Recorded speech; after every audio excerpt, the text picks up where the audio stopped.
1176 সালে গ্রীষ্মকালে একদিন পদচিহ্ন গ্রামে রৌদ্রের উত্তাপ বড় প্রবল।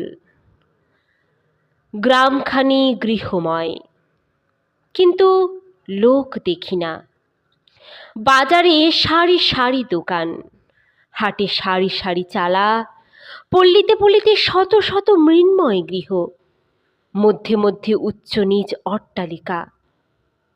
আজ সব নীরব।